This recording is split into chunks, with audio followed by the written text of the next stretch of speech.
subuh. Qadha ini bahkan Nabi pernah mengqadha salat tahajud. Nabi pernah salat siang 12 rakaat. Salat apa itu Rasulullah? Karena tadi malam kan tidak mungkin witir siang. Nabi itu 11 karena tahajudnya 8, witir 3, 11. Maka siang nggak ada witir, jadi 12. Tapi kita nggak. Qobliyah subuh kalau terbangun misalnya jam 5. Sementara sholat subuh sudah dilaksanakan di masjid. Apakah kita yang terlambat bangun langsung sholat subuh? Tidak, tetap qobliyah dulu. Qobliyah dulu, jangan sampai tinggal qobliyah. Rakaat al-fajri 2 rakaat qobliyah subuh khairum minad dunya wa ma fiha, lebih baik daripada dunia dan seisinya. Bagaimana kalau masuk masjid sudah qomat? Qad qamatis salatu, qad qamatis salah. Tetap sholat subuh, qobliyahnya diqadha setelah sholat subuh. Pulang ke rumah, qobliyah.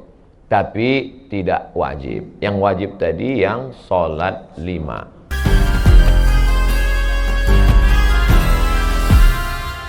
Ini berlaku kepada wanita yang tidak berhijab atau semua wanita secara umum? Ya.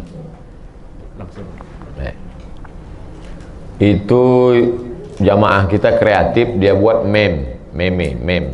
Dibuatnya gambar saya, di samping itu kata-kata. Ada perempuan yang ketika tidur tapi dosanya mengalir pada dia. Dia sedang makan tapi dosanya mengalir pada dia. Apa salah dia? Karena dia sudah memperlihatkan dirinya dilihat orang lain. Maksudnya, memang betul itu ceramah saya. Dari mana Ustaz ambil? Dari hadis.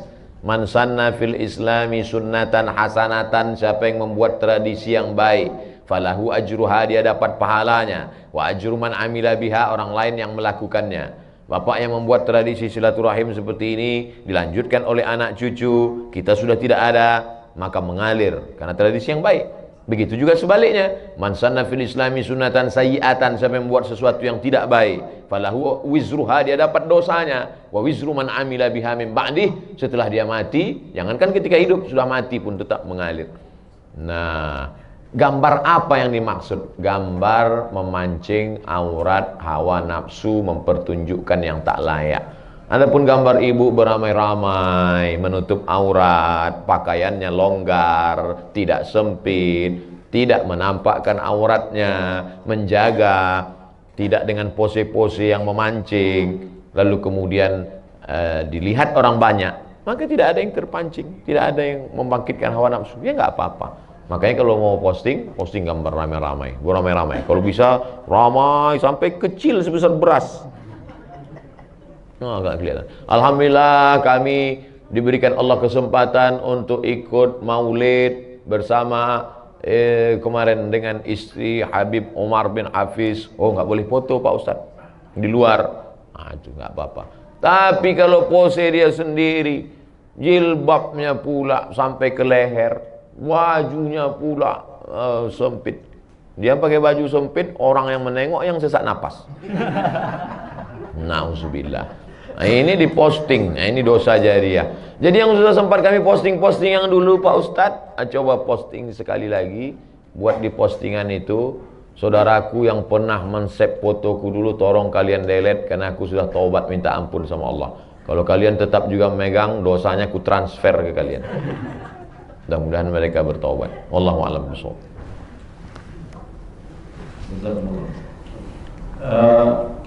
InsyaAllah Ustaz Somad tidak akan lupa balik kemari lagi. Amin. Karena hanya satu-satunya mic yang seperti ini. Amin. Adanya di sini. Masya Allah. Ini agak aneh sedikit karena baterainya kelihatan. Mudah-mudahan Ustaz ingat terus. Ingat. Ingat. Gitu ya Allah ya. Ingat. Baik, Ustaz, ada pertanyaan berikutnya. Bagaimana kita menyikapi pemimpin negeri yang zalim? Apa yang harus kita lakukan? Kuntum khaira ummah, kamu umat yang terbaik, ta'muruna bil ma'ruf, ajak orang berbuat baik, wa tanhauna 'anil munkar, larang orang berbuat munkar, wa tu'minuna billah, berimanlah kepada Allah. Saya tak akan pernah berhenti berceramah, berkhutbah, bertausiah, masuk kampus, keluar kampus, masuk kampung, keluar kampung, masuk negara, keluar negara. Yang ngasih izin datang, yang nggak ngasih izin pulang. Apa susah payah-payah. Selama hayat di kandung badan, selama masih boleh. Kalau tidak juga boleh. Seperti Imam Bukhari. Imam Bukhari itu dulu begitu juga. Imam Bukhari nggak boleh ceramah, akhirnya ngadu kepada Allah. Allahumma qad dhaqat alayyal ardu bima rahubat faqbidni. Ya Allah, dulu waktu aku menuntut ilmu 16 tahun keliling Makkah, Madinah, Mesir menuntut ilmu. Tapi sekarang begitu banyak tekanan. Faqbidni, cabutlah nyawaku. Sebulan sudah berdoa, mati, meninggal dunia. Saya sudah berdoa sering, nggak mati-mati. Takdir kuasa Allah Subhanahu wa taala. Jadi oleh sebab itu, maka tak pernah berhenti saya sampaikan anggota dewan. Kenapa Ustaz cerita anggota dewan? Karena mereka dipilih aspirasi rakyat, dia mesti mencuarakan itu. Saya sampaikan di berbagai macam majelis. Uang negara yang diambil, maka disampaikannya karena mereka yang menyampaikan rancangan undang-undang, meresmikan undang-undang yang tingkat kabupaten, kota, provinsi, perda, perbub, perwagub, maka tak pernah berhenti menyampaikan, tentu dengan berbagai macam cara yang santun. Ud'u ila sabili rabbika bil hikmah, santun, wal mau'izatil hasanah, suri tauladan yang baik, wajadilhum billati hiya ahsan. Kalaupun mau berdebat, debat dengan cara yang sesuai menurut aturan syariat Islam. Makanya kalau Bapak Ibu dengar ceramah saya baik-baik, saya tak pernah menyebut nama sampai sekarang. Saya tak pernah menyebut partai. Tapi saya tak menyalahkan kawan-kawan ustadz-ustadz lain yang menyebut. Mungkin itu metode yang dia pakai. Ini kita gini kan ibarat makanan juga. Ada makanan pedas, macam jenis musik juga. Ada yang metal, ada yang slow. Tapi substansinya mesti sama, mengingatkan. Kita ini akan bangkit kalau cuman ada dua, amar ma'ruf nahi mungkar. Kalau sudah amar ma'ruf nahi mungkar tidak ada, bantai saja, suka hati hantam kromo, na'udzubillah. Saya sampaikan hadis. La ta'murun nabil ma'ruf, ajak orang buat baik, wala tanhauna 'anil munkar, larang orang buat mungkar. Kalau tidak kamu lakukan itu, la yusikanna yab'atsallahu 'alaikum iqaban, Allah akan turunkan hukuman. Tsumma tad'unahu, setelah hukuman datang kamu berdoa pagi, petang, siang, malam, fala yustajabu lakum, doa kamu tak dikabulkan Allah. Saya sesuai dengan kemampuan saya, tausiah, ceramah, khutbah, lokakarya, seminar, masuk kampus. Ini pulang dari sini akan masuk kampus di Andalusia, Bogor. Wallahu a'lam bishawab. Baik, mohon izin barangkali kita kasih kesempatan tuan rumah khusus spesial Bu Catherine. Barangkali Bu Catherine ada pertanyaan khusus ini. Nah, silakan. Mau nanya apa?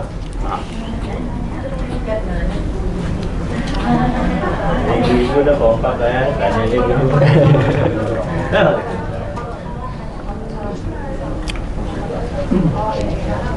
Kamu panggilkan sama kakaknya. Assalamualaikum warahmatullahi wabarakatuh. Waalaikumsalam. Ustadz, kalau nggak salah saya pernah nonton ceramah Ustadz di YouTube. Tapi saya juga lupa ingat apa saya salah mengenai sholat yang dikodok, Ustadz. Misalnya kita lalu-lalu nih sholatnya jarang-jarang, sekarang baru mulai rajin. Nah itu kalau nggak salah Ustadz pernah bilang kalau sekali sholat tambah lagi sholatnya gitu. Jadi misalnya zuhurnya 2 kali gitu. Benar nggak sih Ustadz, apa saya salah ya? Itu aja. Terima kasih Ustadz. Assalamualaikum. Waalaikumsalam warahmatullahi wabarakatuh.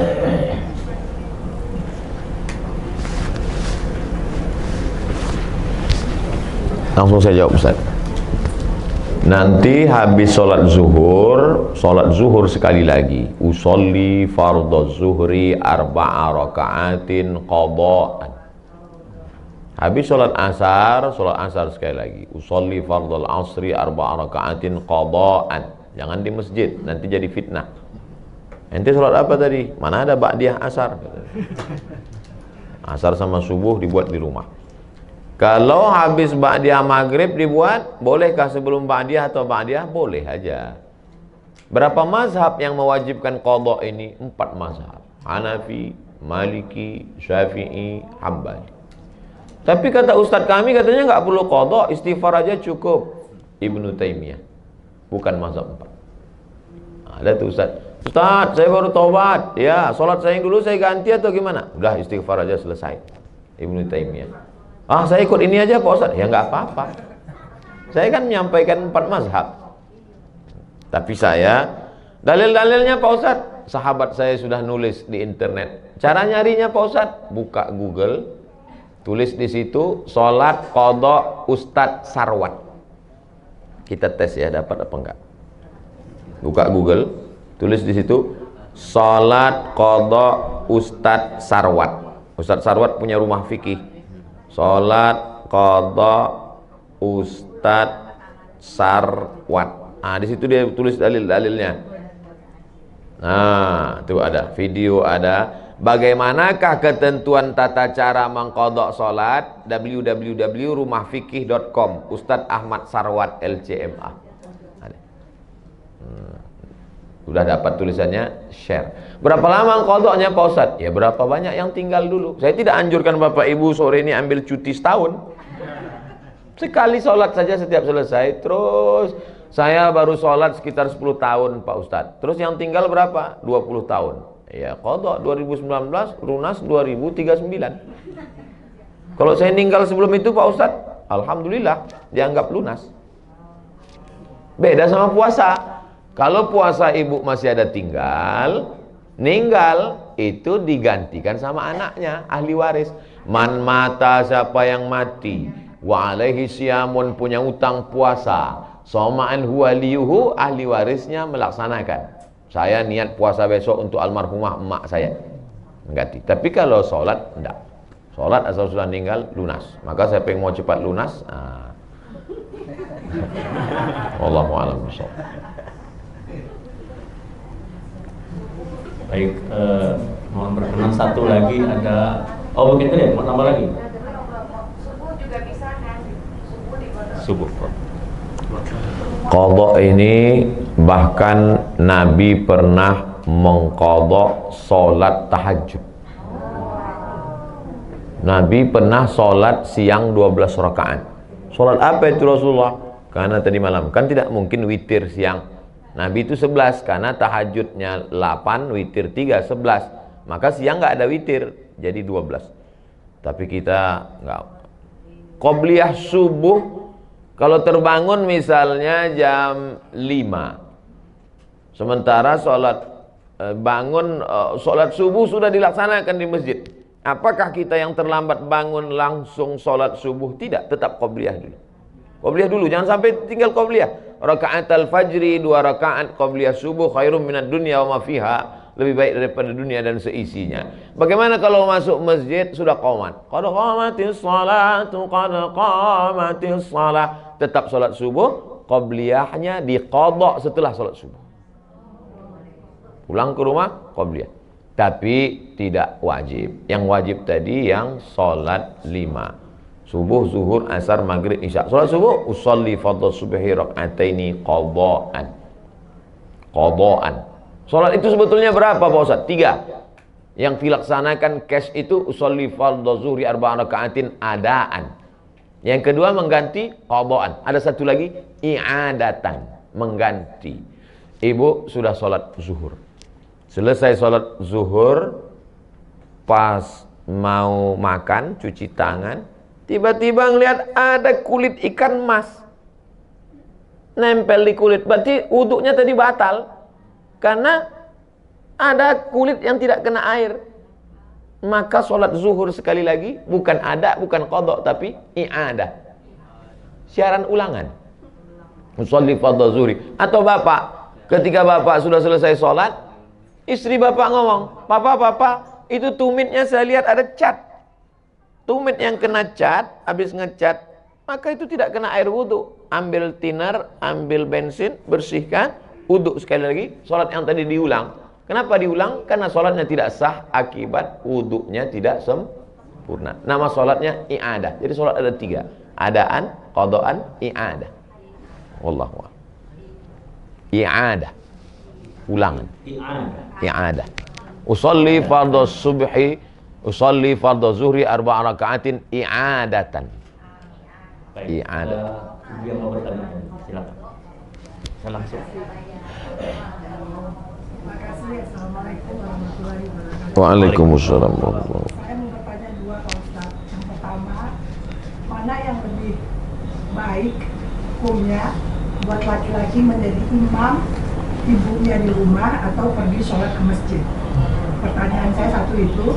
Yang kedua, kadang-kadang kita melihat kawan-kawan itu kalau ngambil air wudhu itu tidak sampai ke sikunya, tidak basah sikunya, hanya di sini saja. Apakah kita boleh mengingatkan kepada orang yang seperti itu? Terima kasih. Wassalamualaikum warahmatullahi wabarakatuh. Waalaikumsalam. Ibu ayah kita sudah tua, tidak bisa ke masjid, lalu dia ada di rumah. Bagaimana cara kita berbakti sebagai kepala rumah tangga, suami laki-laki sholat di masjid? Setelah selesai sholat di masjid, pulang ke rumah, sholat sekali lagi.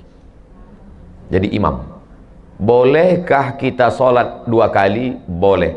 Sholat yang pertama itu menggugurkan kewajiban, sholat yang kedua itu mencari fadilah, keutamaan. Mana dalilnya? Ini kan lagi tren nih sekarang. Mana dalilnya? Nabi sholat bersama sahabat di Masjid Nabawi. Setelah selesai sholat, Nabi pulang ke rumah, sahabat itu duduk di masjid.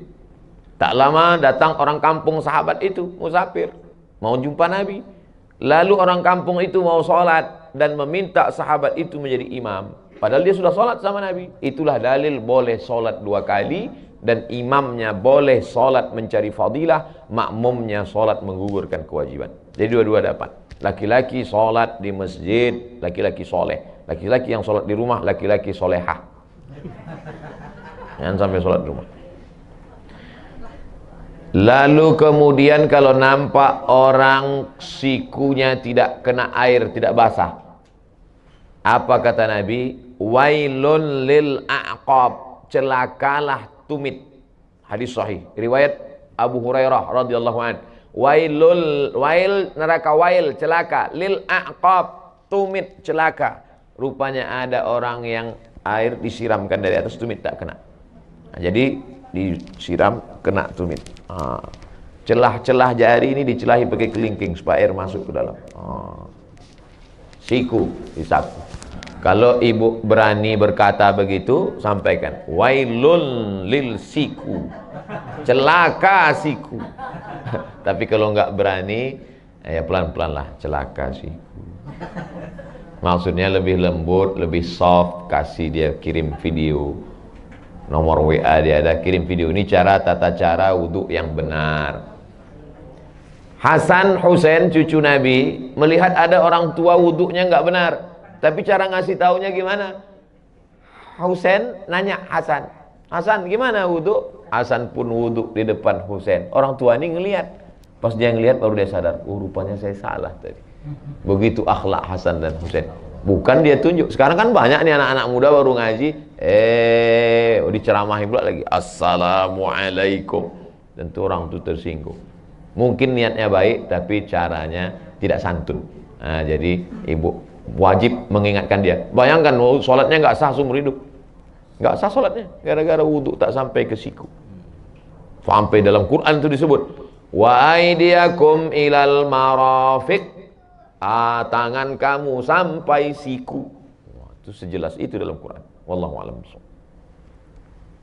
Baik, mungkin ini pertanyaan terakhir ya.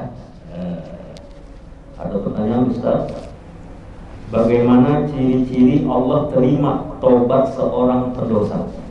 Apakah semua dosa-dosanya akan diampuni jika ia bertaubat?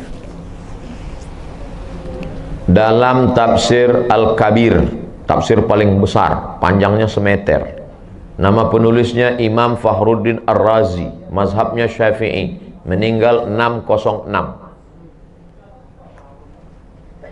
100 tahun setelah Imam Ghazali. Ghazali 505, Razi 606. Saya ingat itu aja karena mirip-mirip.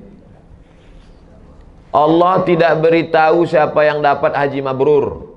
Allah tidak beritahu siapa yang dapat taubat nasuha. Allah tidak beritahu siapa yang dapat sholat wusta. Allah tidak beritahu siapa yang dapat malam Lailatul Qadar. Tengok dalam tafsir surah Al-Qadar, juz 30. Kenapa Allah tidak kasih tahu? Bayangkan kalau udah tahu. Mungkin pengajian nggak ada lagi. Pak, Bapak nggak ngaji? Udah dapat kemarin. Allah tidak kasih tahu itu. Tapi tanda-tanda indikasinya ada. Apa tandanya? Katanya Pak Ustadz kalau haji mabrur itu wajahnya putih. Pulang dari Makkah paling putih. Nggak pernah ke masjid. Tidur di hotel. Ini bukan tanda. Tanda itu, itu dia kata kuncinya. Keyword, ke kunci, word kata kunci, ada perubahan. Dulu Pak Ustadz sebelum dia ngaji pelit.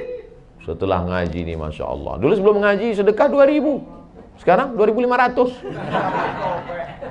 Ada perubahan. Dulu Pak Ustadz tuh sebelum ngaji, Masya Allah, kasar ngomongnya. Sekarang udah mulai santun. Tobat nasuha diterima. Dulu sebelum malam Ramadan Lailatul Qadar, orangnya itu Pak Ustadz gak pernah ke masjid. Ada perubahan. Nah, inilah cirinya. Apakah diampunkan Allah semua dosa-dosanya? Mantaba, siapa yang tobat? Wa amana, imannya ikhlas. Wa amila amalan salihah, beramal soleh. Kalau 3 ini cukup syarat. Ulaika mereka itu yubaddilullahu sayyiatihim hasanat. Semua dosa-dosanya dulu diganti Allah dengan hasanat, kebaikan-kebaikan. Bukan cuma dihapus Allah. Coba lihat bunyi kalimatnya. Yubaddilullahu sayyiatihim hasanat. Diganti Allah semua dosanya menjadi hasanat, kebaikan-kebaikan. Mudah-mudahan kita termasuk yang jenis itu insyaallah. Syaratnya 3. Taba wa amana wa amila amalan salihah. Kita sudah bertobat, kita sudah beriman, tinggal lagi mengisi dengan amal saleh. Wallahu a'lam.